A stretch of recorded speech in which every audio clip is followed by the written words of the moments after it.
आदाब, नमस्कार। बड़ी खबर देख रहे हैं आप। मैं हूं मोनिश सनवर। बड़ी खबर में आज केंद्र में है कोलकाता।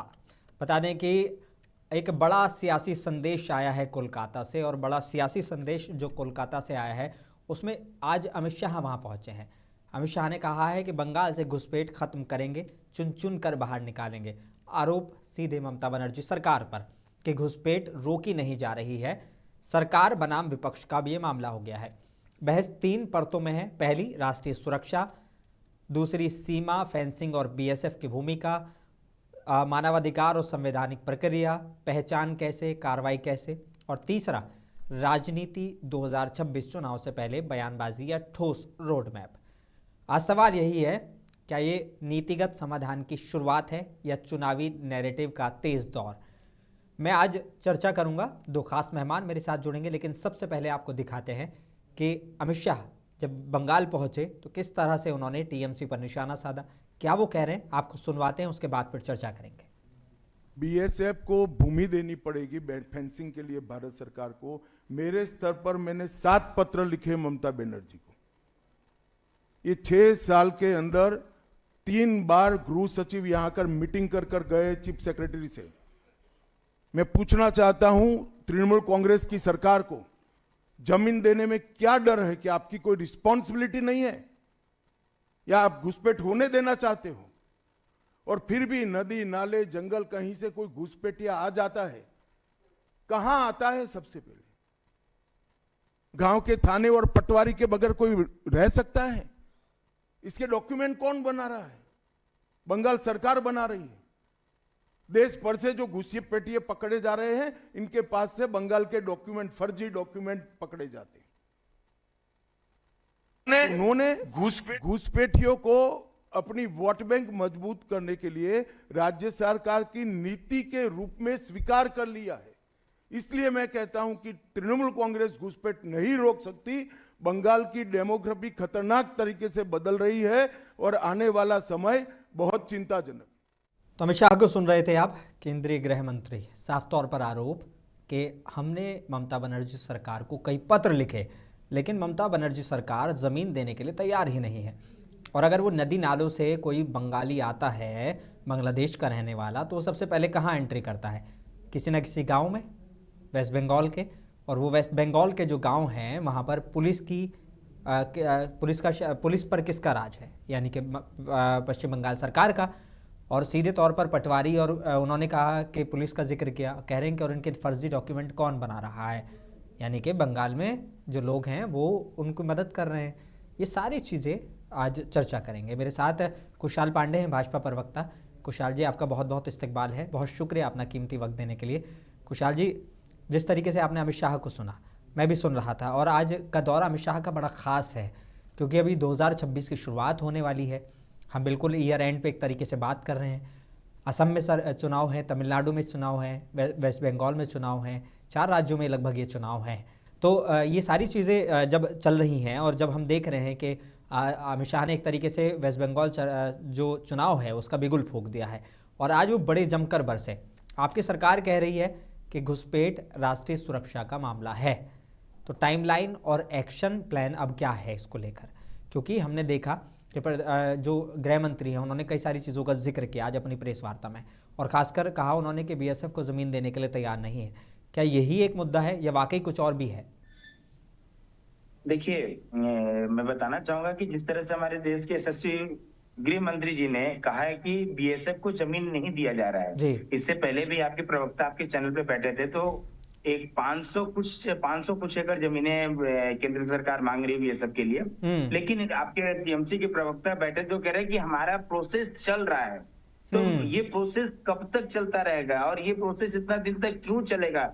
हम तो बीएसएफ के लिए, बंगाल की सुरक्षा के लिए, बंगाल की जनता की सुरक्षा के लिए आपसे जमीन मांग रहे हैं। हम तो कोई जमीन वहां कोई कंस्ट्रक्शन करने के लिए मांग नहीं रहे। हम तो बीएसएफ के लिए, बॉर्डर पर बनाने के लिए, बॉर्डर सुरक्षा के लिए मांग रहे हैं। लेकिन राज्य सरकार इसे देने में हर बार विफल रही, क्योंकि राज्य सरकार को मालूम है कि जो रोहिंग्या वोटर है, जो बांग्लादेश से वोटर आते हैं, लोग आते हैं, उनका वोटर आईडी कार्ड बना करके हम वोट लेकर के हम चुनाव जीतते आ रहे हैं। इसलिए मुख्यमंत्री बॉर्डर पर बॉर्डर सुरक्षा के लिए बीएसएफ को जमीन नहीं देना चाह रहे। हमारे गृह मंत्री साहब ने आपके कहा है प्रेस वार्ता में कि हमने 7 बार अपने लेटर पैड पर उनको चिट्ठी लिख करके दिया जमीन मांग रहे, लेकिन मुख्यमंत्री जी को इस पे कोई मतलब ये नहीं रहा है कि हम उनको जमीन देना चाहते हैं या जल्द से जल्द हम जमीन दें। हमारे देश की सुरक्षा की बात है, हमारे बंगाल की सुरक्षा की बात है, इससे कोई लेना देना नहीं इस राज्य के मुख्यमंत्री को।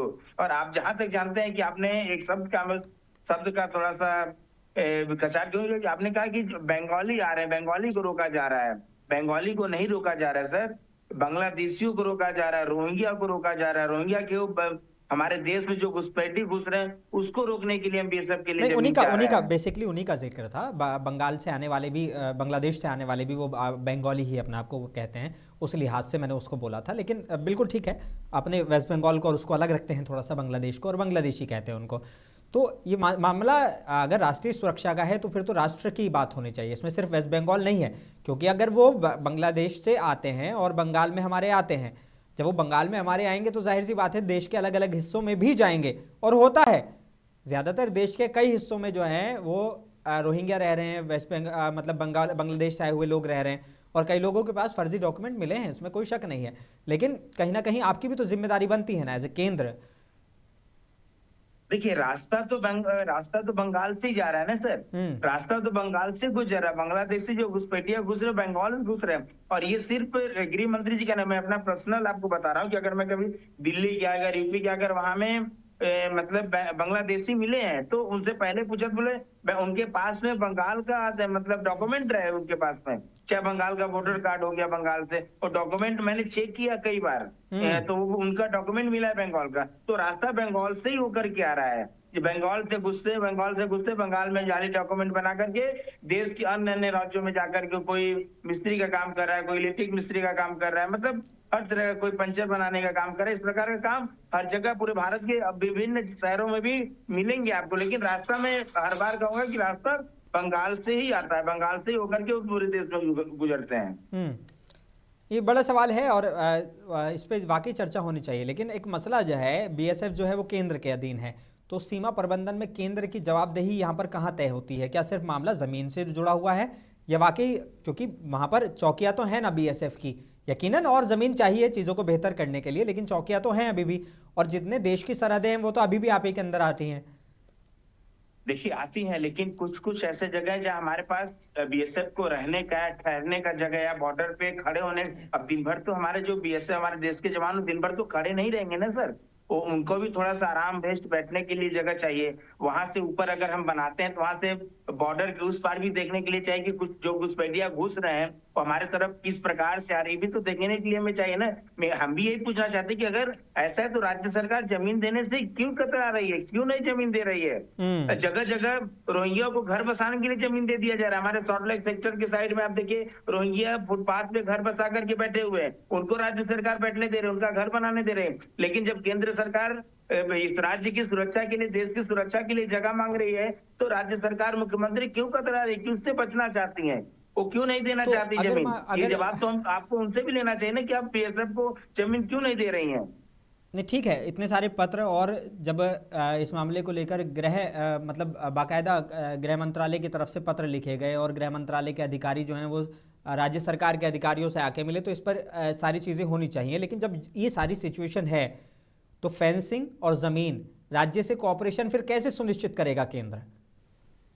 देखिए, केंद्र सुनिश्चित करेगा, और नहीं तो आप देखिए बंगाल की जनता से, बंगाल के आवाम से हमारे गृह मंत्री जी भी और हमारे प्रदेश के सारे नेता और हम लोग कार्यकर्ता भी यही निवेदन करेंगे कि 2026 में आने वाले चुनाव में आप भाजपा के साथ आए, भाजपा की सरकार बनाए। हमें फिर किसी दूसरे के अधीन पे जाकर के जमीन किसी से मांगनी नहीं पड़ेगी। फिर हम राष्ट्र सुरक्षा और बंगाल की सुरक्षा हमारी हाथों में रहेगी, हमारे गृह मंत्री के हाथों में रहेगी, देश के यशस्वी प्रधानमंत्री के हाथों में, इस राज्य के मुख्यमंत्री के हाथों में रहेगी, जो भारतीय जनता पार्टी के होंगे। वो किस तरह से राज्य को सुरक्षित देना है, किस जगह से देश को सुरक्षा देना है, वो हमारे कार्यकर्ता और हमारे नेता बहुत अच्छी तरीके से जानते हैं। यानी कि अगर बंगाल की जनता से निवेदन कर रहे हैं, अगर बंगाल की जनता आपको मौका देगी तो यानी कि वो फिर बार बार अगले वाले चुनाव में बांग्लादेश का जिक्र नहीं सुनने को मिलेगा। क्या इसकी जिम्मेदारी है आपके पास में? 100% है। विरोधी कहते थे ना, जब हमारी सरकार 2014 में नहीं बनी थी और 2014 में हम लोगों के पास जाकर के वोट मांग रहे थे, तो यही विरोधी कहते थे ना कि जय श्री राम का नारा लगाते हैं भारतीय जनता पार्टी वाले लोग कि राम लला हम आएंगे, मंदिर वहीं बनाएंगे, लेकिन समय और तारीख नहीं बताएंगे। लेकिन हम आए, समय भी बताएं, तारीख भी बताएं, मंदिर भी बनाए, उद्घाटन भी करवाएं। कश्मीर से अच्छा, इन्हीं मुद्दों को लेकर चर्चा चल रही थी इसी प्रोग्राम में। मैं कई प्रवक्ताओं के साथ बैठा हुआ था, उनसे मैं इस बारे में जिक्र करा, तो उन्होंने कहा कि देखो ये जो है ना डबल इंजन की सरकार कह के जो है लोगों को ठगने का काम करते हैं। लेकिन हकीकत ये है, कांग्रेस प्रवक्ता ये बात कह रहे थे, वो कह रहे थे हकीकत ये है कि दिल्ली में क्या हुआ, दिल्ली में तो अब 4 इंजन की सरकार है इनकी, एमसीडी भी इनकी और केंद्र सरकार भी इनकी, दिल्ली सरकार भी इनकी, और साथ साथ में जो एलजी हैं वो भी इनके। लेकिन हालात क्या हैं दिल्ली के, और बेकार कर दिए हैं। वो पॉल्यूशन के मुद्दे पर बात हो रही थी। तो अगर मान लीजिए कि डबल इंजन की सरकार आ जाती है तो यानी कि ये सारी चीजें हम दोबारा नहीं सुनेंगे। देखिए, ये कांग्रेस की नीति है। कांग्रेस हर समय, जैसे दिल्ली में हमारी डबल इंजन 4 इंजन कह रहे हैं, आप दिल्ली में जाकर देखिए पोल्यूशन। मैं मानता हूं कि पोल्यूशन एक मुद्दा है दिल्ली के लिए, लेकिन अभी दिल्ली में आए हुए कितने दिन हुए सर, कि लगभग 2 से 3 महीने 4 महीने हुए दिल्ली में हमें सरकार बनाए हुए। तो हमें तो एक समय चाहिए ना कि वहां से पोल्यूशन किस प्रकार से हटाया जाए, किस तरह से खत्म किया जाए, हम ये करके दिखाएंगे। और बात रही कांग्रेस की, कांग्रेस का जो काम है हमेशा सरकार को घेरना है। आप जिस राज्यों में कांग्रेस या गठबंधन में सरकार है, उस राज्य में जाकर के आप उस राज्य की स्थिति देखिए, आपको अपने आप अनुमान हो जाएगा कि कांग्रेस का नीति क्या है और भारतीय जनता पार्टी का नीति क्या है। भारतीय जनता पार्टी का पहला ये है कि पहले देश, बाद में पार्टी और बाद में सेल्फ। सबसे पहले हमारे लिए देश है, देश की सुरक्षा हमारे लिए सबसे पहले आती है। ठीक है, एक बड़ा सवाल यहाँ पर ये उठता है, जो अभी इस मुद्दे पर जब मैं पहले डिबेट कर रहा था, आज टीएमसी के प्रवक्ता हमारे साथ जुड़ नहीं पा रहे टेक्निकल कारणों की वजह से, लेकिन मैं ये बात बता देता हूं। तो वो कह रहे थे कि ये जो है कुछ नहीं कर रहे हैं, कभी एसआईआर का मुद्दा लेकर आ रहे हैं, कभी जो है बॉर्डर का मुद्दा लेकर आ रहे हैं। ये सिर्फ और सिर्फ समुदाय विशेष को डराने की कोशिश है और साथ साथ ध्रुवीकरण करने की कोशिश है, वोटों को ध्रुवीकरण। देखिए, ये तृणमूल कांग्रेस का जो एसआईआर के नाम पर ये जो देश को और बंगाल की जनता को मतलब बेवकूफ बना रहे हैं। मैं आपको बता दूं, एसआईआर का फॉर्म सबसे पहले इस राज्य की मुख्यमंत्री, इस राज्य के मंत्री, विधायक सबसे पहले लिए थे। एसआईआर के नाम पर तृणमूल कांग्रेस के लोग सिर्फ यहाँ की जनता को गुमराह कर रहे हैं। वो एक तरफ विरोध भी करवा रहे हैं, दूसरी तरफ कैंप भी लगा रहे हैं, लोगों के पास जाकर के बता रहे हैं किस तरह से करना पड़ेगा, सिर्फ गुमराह कर रहे हैं। और मैं बता देना चाहता हूँ कि राज्य की जो जनता है इस बार पूरी तरह से तृणमूल कांग्रेस के खिलाफ में है, तृणमूल कांग्रेस के अगेंस्ट में। आप देखेंगे कई चुनावे हुए हैं बैंकों की, आप देखें हाई कोर्ट में चुनाव हुआ है, हर जगह बीजेपी धीरे धीरे लोग गेरुआ के साथ में आने लगे, भारतीय जनता पार्टी के साथ में आने लगे हैं। और 2026 के चुनाव में बंगाल की जनता भारतीय जनता पार्टी के साथ आएगी। तृणमूल कांग्रेस के जो भी प्रवक्ता हैं, जो भी नेता हैं, वो आपके चैनल पर या किसी दूसरे चैनल पे बड़ी बड़ी बातें कर रहे हैं। मैं कहना चाहूंगी कि जब मुख्यमंत्री 2021 में एक नारा देते कि बांग्ला नीचे मेके चाय, वो स्लोगन कहाँ है अब? वो स्लोगन तो खो गया, बस 2021 का चुनाव जीती, खत्म हो गया। अगर बंगाल की लड़की मुख्यमंत्री हैं, तो जो आरजीकर हमारी बहन के साथ में बलात्कार करके हत्या कर दिया गया, क्या बंगाल की बेटी नहीं थी? जो लौ छात्रा के साथ में बलात्कार किया गया, वो क्या बंगाल की बेटी नहीं थी? जो 55 साल की महिला के साथ में बलात्कार किया, क्या बंगाल की बेटी नहीं थी? क्या बंगाल की बेटी सिर्फ इस राज्य की मुख्यमंत्री है? ये बंगाल की जनता जानना चाहती है कि स्लोगन कहाँ गया। महिला मुख्यमंत्री होने के नाते महिलाएं असुरक्षित मानती है। एक तरफ मुख्यमंत्री कहती कि रात को 10 बजने के बाद से महिलाएं घर से बाहर न निकले, ये स्वतंत्रता है, ये स्वतंत्रता है हमारी महिलाओं का, हमारे माताओं बहनों का। आप सुरक्षा नहीं दे पा रहे हैं और आप कह रहे हैं कि 10 बजे के बाद महिलाएं घर से बाहर न निकले। शर्म आनी चाहिए मुख्यमंत्री को। इसी सब के कारण महिलाओं की सुरक्षा के लिए, बंगाल की सुरक्षा के लिए, बंगाल के युवाओं के रोजगार के लिए, जब ये सारी चीजों का जिक्र होता है तो एक समुदाय का भी वहां पे जिक्र होता है। वो कहते हैं कि इन्हीं के वोट से कई विधायक जीते हैं, कई सारे उनमें से विधायक हैं, लेकिन फिर भी अभी जो है एसआईआर में उन लोगों के नाम काट दिए गए। अब जब इस तरह की सारी चीज़ें आती हैं, जो सालों से यहाँ रह रहे हैं, उनको कैसे सुनिश्चित करेंगे कि वो हिंदुस्तानी हो गए हैं, जिनकी पीढ़ियाँ यहाँ पे गुजर गई हैं एक तरीके से। और जब बात आती है मानव अधिकार की और कानून की, तो गलत पहचान से बचाव के अब क्या सेफगार्ड होने चाहिए? देखिए, चुनाव आयोग का एक नोटिफिकेशन दिया हुआ है, 11 तरह का या 13 तरह का डॉक्यूमेंट वो मांग रहे हैं। सही है। वो 11 से 13 तरह के डॉक्यूमेंट जिनके पास में होगा वो भारत में रहेंगे, वो भारत के नागरिक हैं। और जो आपने कहा ना कि देश की सुरक्षा, बंगाल की सुरक्षा, ये बंगाल की और देश की सुरक्षा के लिए एसआईआर जरूरी है। जो हमारे देश की बारी, अभी हम किसी एक होटल में जाएंगे तो सबसे, जहां हम 12 घंटा रहेंगे सर, वहां हमें सबसे पहले हमारा आईडी कार्ड मांगेगा वो आदमी कि आपका आईडी कार्ड क्या है। बिना आईडी कार्ड का हमें रहने के लिए रूम नहीं मिलता है, लेकिन हम बिना नागरिक हुए, भारत के नागरिक हुए, हम भारत में कई सालों से रह रहे हैं। तो इसीलिए एसआईआर जरूरी है। इसीलिए जो बाहरी हो बाहर जाएंगे, जो भारतीय हो भारत में रहेंगे। और बात जो आता है कि भारतीय जनता पार्टी हिंदू मुस्लिम की बात करती है, मुस्लिम विरोधी है, तो मैं बता देना चाहता हूँ कि हमारे देश के यशस्वी प्रधानमंत्री का हमेशा मंच से नारा रहता है कि हमारे देश के 125 करोड़ देशवासी, हमारे देश के 140 करोड़ देशवासी, वो कभी हिंदू मुस्लिम की बात नहीं करते। भारत सरकार की जितनी योजनाओं का लाभ है, क्या वो मुस्लिम समाज को नहीं मिलता?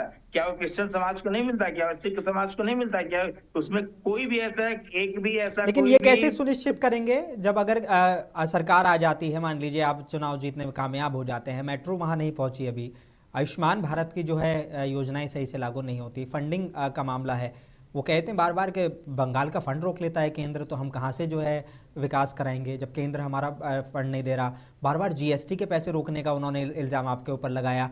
तो क्या ये जानबूझ के केंद्र कर रही है कि वहाँ पे पैसा नहीं पहुँचेगा तो विकास नहीं पहुँचेगा? नहीं, हमारे देश के यशस्वी प्रधानमंत्री कभी भी नहीं ऐसा चाहेंगे कि बंगाल का विकास ना हो।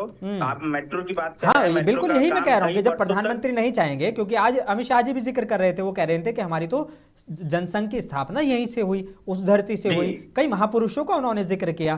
तो फिर जब इस तरह का आपका जो है आदर है बंगाल के लिए, बंग भूमि वो उसको कह रहे थे, बंगा भूमि शायद, अगर मैं गलत नहीं हूं तो, है ना, वो तो वो उस लफ्ज का इस्तेमाल कर रहे थे। जब इस तरह का आदर है तो फिर क्यों ये फंडिंग का इशू बार बार आता है, केंद्र वर्सेस राज्य का टकराव हम लोगों को देखने को मिलता है?